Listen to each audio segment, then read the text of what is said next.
Mpira una matokeo matatu. Nimepata katika matatu nimepata moja, nimefungwa, nimekubali. Alafu lakini umeanza kuzoea sasa. Hakuna cha kuzoea bwana Mako. Sawa Huu ni mpira. Inamaanisha ukiingia kwenye mfumo kama hivyo vibaya utafungwa hata zaidi ya hizo 6. Sawa, leo Yanga wametuini, tumefungwa, tumekubali. Lakini ukisema kwamba tumeingia kwenye nani tumefungwa 6, ni mambo ya kawaida. Ni mambo ya kawaida kwa sababu hata hao wenyewe wanavyokujaga Isamuyo wanakujaga wakiwa wametulia. Kwa hiyo kila mtu na nyumbani kwake. Leo tumekuja huku tumefungwa za kutosha na sisi watakuja uwanjani kwetu. Wewe unamjua mwenyewe Mako ukija kule kwamba muda mrefu. Unajua mpira ni mchezo ambao wawazi. Sawa Ukiwa na mapungufu utafungwa.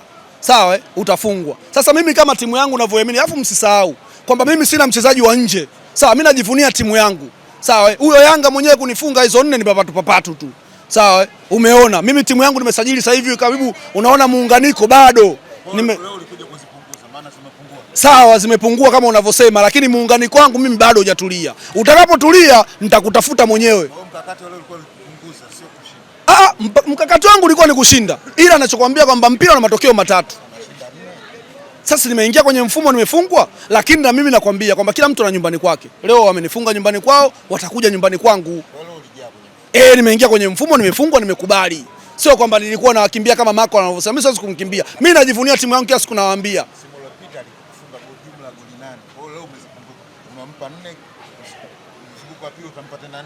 Nampa mzunguko wa pili vipi? Nishakwambia atakuja nyumbani kwangu, nampa vipi? Ashakuja pale na ukachukua 3. Wewe nimekwambiaje? Msimu huu umeiona timu yangu. Wachezaji wengi ukiangalia sasa hivi wamekwenda kwenye majukumu. Nimesajili wachezaji wengi, karibu unaona timu nzima ni ingizo jipya. Kwa hiyo bado sijapata muunganiko vizuri. Lakini leo Yanga unaona ilikuwa eneo gani ni hatari kwako? Mimi ukiniambia Yanga ni eneo gani ni hatari mimi sijui. Mimi niambie timu yangu ya JKT. Mimi naangalia timu yangu ya JKT. Yao Yanga wana mashabiki wao. Ni eneo gani ambalo limekuwa ni hatari sana kwenye timu yako ya kusababisha kupoteza kwa matokeo? Mimi sina eneo lolote bwana. Mimi kwangu nilikuwa naiangalia timu yangu JKT. Niulize timu yako leo imepoteza eneo gani ilikuwa dhaifu sana? Hakuna eneo lilokuwepo dhaifu. Sana tu nimeingia kwenye mfumo kama nilivyokuambia.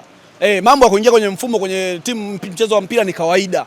Sawa, kwa hiyo siwezi kulipinga, nimeingia kwenye mfumo nimefungwa goli 4. Lakini ninachokwambia kwamba na mimi watakuja nyumbani kwangu kwa sababu wachezaji niliochukua mpaka sasa hivi ukiangalia first 11 nzima, muunganiko wachezaji wengi ni wapya. Sawa? Tukizungumzia mfumo ni mpana. Sawa. Kuna positions ndio. Wachezaji wanacheza. Ndio. Wewe timu yako umeiangalia, umegoma kusifia Yanga, sehemu gani ilikuwa bora? Haya timu yako umeiona. Kwa gani ambapo timu yako walikuwa dhaifu imesababisha sasa kupata eneo langu leo lilikuwepo kwenye safu ya ufungaji. Umeona Popita amepata nafasi nyingi tu ameshindwa kuzitumia. Kama angetumia zile nafasi tusingekuwa tunaongea haya mnaoniambia sasa hivi. Na sidhani kama mngekuja kunioji kama mnavyonioji hapa sasa hivi. Lakini kutokana na safu yangu ya ushambuliaji kidogo ilikuwa haipo vizuri. Nadhani mwalimu ameona atakwenda kulifanyia kazi na hiyo first time ya pili itakayokuja nitakutana naye tutakuja kuona itakapokuwa. Mimi siwezi kumpa ushauri kocha wangu. Yeye timu ameiona. Yeye ndio mwalimu mkuu. Mimi sio mwalimu. Kwa hiyo ameona mapungufu yako wapi. Yeye ataenda kuyafanyia kazi mazoezini. Uzuri sisi timu yetu bwana, hata mimi mwenyewe kwenye mazoezi na kuwepo. Kwa hiyo na mimi nitajua sehemu gani ambayo niongezee nyama kidogo ili tuweze kuwa bora. Mbweni mbali wanasema. Mbweni? Mbali. Mbweni ni mbali kweli, lakini sisi gari zetu tunaona ile pale. Ndege ya chini. Kokote tunakwenda. Kwa hiyo sio mbali sana. Tunawasha king'ola tunawahi. Kwani Mako wewe hujui? Ni watakuja tu pale na pale wakijaga si unajuaga na kujaga kwa mguu sawa. Leo sasa hivi wanalialia. Mnyama kurudia tena pale hawana viwanja. Lazima wanahangaika. Hata Yanga mwenyewe simuona anavyokimbia mara huku hawana viwanja. Lazima waje tu. Kwa hiyo tunawakaribisha. Tumeshawapokea. Waje wacheze mechi zao, tucheze mechi zetu. Basi.